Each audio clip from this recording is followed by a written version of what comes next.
It's that time again. Some call it the most wonderful time of the year. Although, over the last 10, maybe 15 years, fewer and fewer people would agree with that sentiment. It's that special day on the calendar when the air is supposedly fresher. You can smell the fragrance of the fresh woke wiener on the grill. Over the next 6 months, thousands of games will be played in mostly empty stadiums. Well, Casey, I am so excited. Are you talking about the reopening of the WNBA dump after spring cleaning? No, I'm talking about the reopening of the MLB scrapyard after spring training. Did you even know today was opening day of baseball season? I'm sure some of you guys did. I know a lot of you guys still enjoy Major League Baseball. Growing up, I was a die-hard fan of Major League Baseball. I love the Chicago Cubs. But maybe it's just me. Maybe it's because I no longer keep up with the league like I used to. But the opening day of baseball season, it just doesn't seem like a big deal anymore. I have seen more stories this week in the media about women's college basketball than I've seen about Major League Baseball. The NBA dominating the news cycle. Everyone talking about Kyrie Irving tanking another NBA team. The NHL's making news by considering the elimination of the Gay Pride Parade. Lamar Jackson, Aaron Rodgers, the NFL always dominates the news cycle. Opening day of Major League Baseball? Does anyone care? KC, of course we care. Baseball is America's pastime. It's America's game. Looking at the metrics from last season and the last 10 or so years, baseball is not America's pastime. Matter of fact, Major League Baseball is no longer the second most watched league in America. Contrary to my feelings about the WNBA, I actually want Major League Baseball to succeed. I don't want baseball nominated for the Huge Embarrassing Failure Awards. I enjoy watching the WNBA relish in their huge embarrassing failure status. I enjoy watching them decline from nothing to possible extinction. I don't want to see Major League Baseball decline. I want the league to flourish. But the reality of it is, they're not. Although some in the media give a good effort, there's just no polishing this turd. Major League Baseball, they're not dying, far from it actually, but the league is definitely struggling. They're struggling to draw an audience on television. They are struggling to resonate with younger viewers. They are struggling to draw crowds. Since the turn of the century, there were two consistent metrics in Major League Baseball, two things they could always depend on. Television ratings rise and fall, viewer demographics, that can change as your core audience gets older. But there were two constants every season that Major League Baseball could depend on. They would draw over 70 million fans at the gate, and teams across the league would average over 30,000 fans a game. Unfortunately, that is no longer the case. Last season, attendance was down 6%, a decline of 4 million people from 2019. It was the least attended season in the modern era. Last year broke the previous record, which was actually set in 2019. If you compare 2022 to 2017, tickets in Major League Baseball have declined by over 8 million. Two-thirds of the league, 20 out of 30 teams, saw declines in attendance last season. For the first time in the history of baseball, a Major League Baseball team drew less than 10,000 fans a game. 9,900 paid tickets. That is a great number for the NWSL. The WNBA dump, they offer dollar VIP passes, giving birthing persons the opportunity to meet their favorite dump diva. They even invite them to the locker room on wheels located next to the porta potties. Even with this cheap opportunity to meet your favorite trash collector, the WNBA does not come close to selling 9,900 $1 tickets. But for a Major League Baseball team, in this case the Oakland A's, 9,900, that ain't paying the bills. The NBA is setting attendance record highs, while Major League Baseball trending in the opposite direction. When you look at television ratings, the outlook does not get any better. There is one piece of good news, along with a massive dump of bad news. The good news is television ratings were up 24% last season for games broadcast on TBS. That is amazing! Guess who's back? Major League Baseball. Yeah. This is great. Ratings on TBS went from nothing to almost nothing. They averaged 365,000 viewers for Tuesday Night Baseball on TBS. Ratings on ESPN were flat, 1.5 million a game. Ratings on Fox, which is the primary network for Major League Baseball, down 12%, 2.1 million. Now, just for comparison purposes, the NBA, they are averaging 2.6 million on ABC.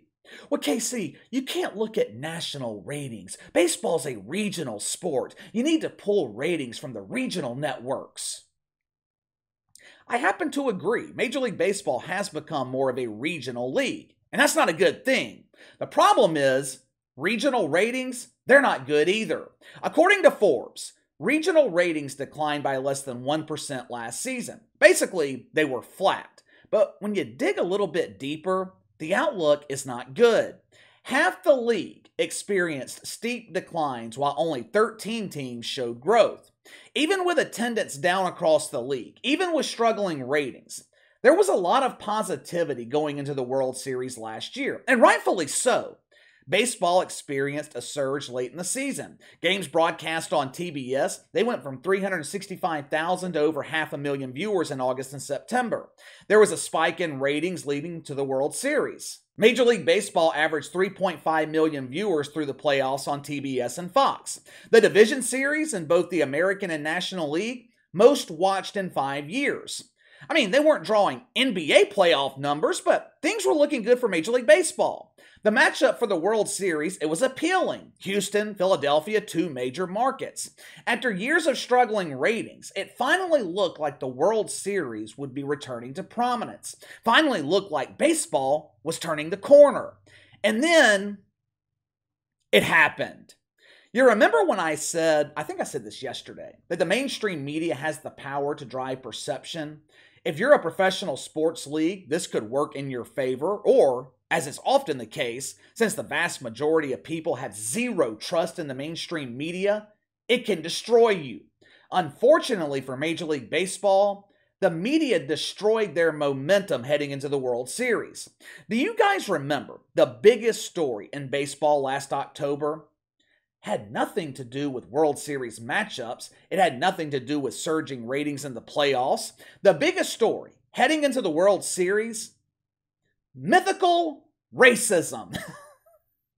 I mean, you want a guaranteed way to kill momentum? You want a guaranteed way to convince people not to watch your product?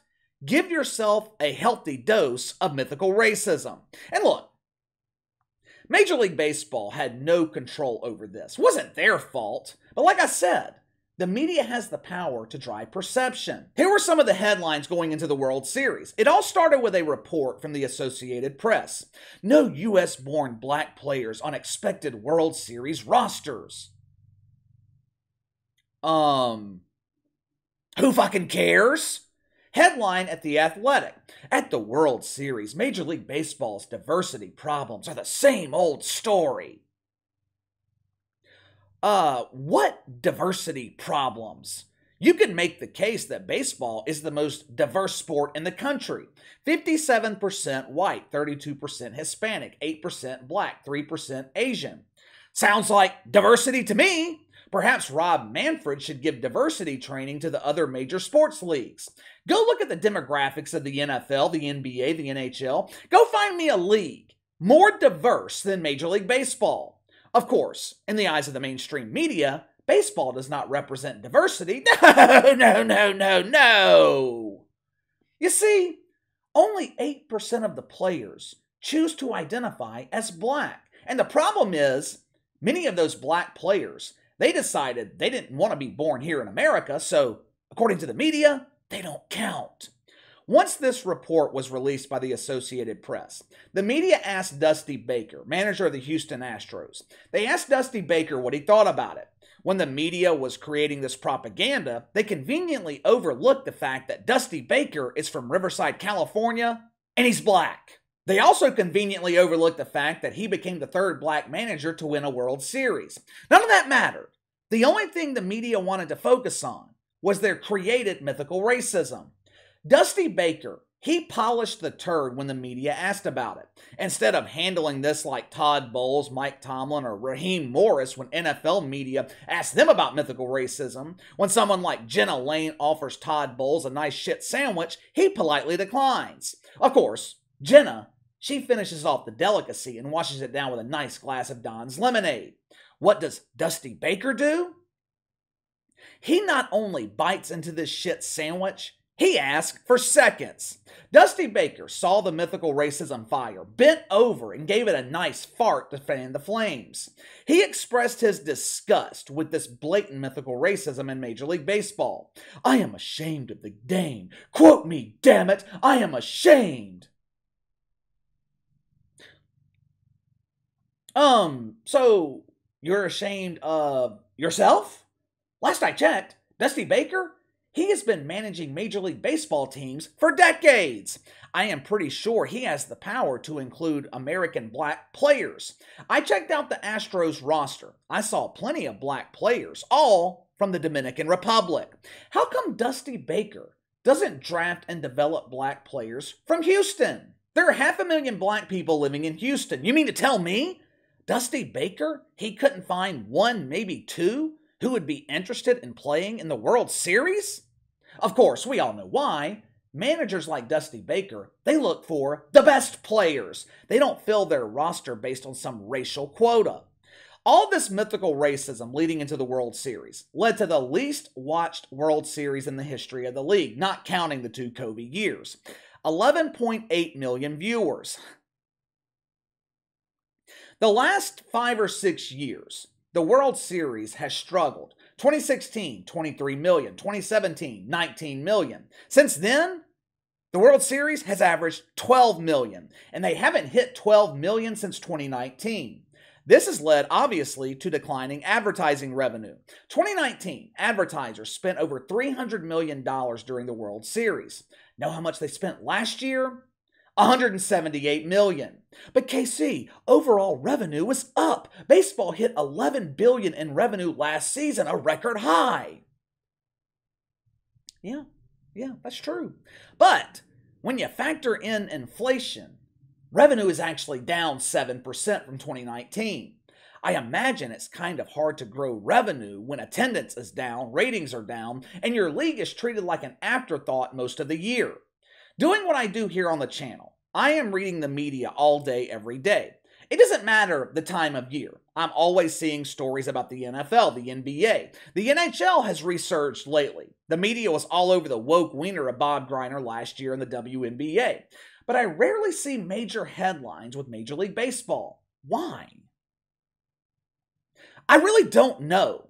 The media publishes stories that draw interest. I know this is hard for some of you to hear, but on a national level, people just are not interested in Major League Baseball. According to a Gallup poll, only 10% of respondents expressed interest in Major League Baseball. Nearly half of them were interested in the NFL. The media is going to cover what draws the most interest. Baseball just doesn't do it. Think about it. Name one month of the year where Major League Baseball is the primary topic of conversation. Name one. They can't dominate the news cycle in October, and that's the biggest month of their season. Both the NFL and the NBA have taken over. I hope Major League Baseball can return to prominence. I wish I could get back into it, but to be honest with you, they just don't give me a reason to watch. Now, I'm sure I'm going to get blasted for this one, but give me your thoughts on this. On a national level, can anything stop the decline of Major League Baseball? You let me know. Sound off in the comments below. Make sure to like and subscribe. Click the notification bell to receive all notifications from the channel. Best way to contact me is by email at btlkc84@gmail.com. KC_BTL84 on Twitter. I'll see you guys later.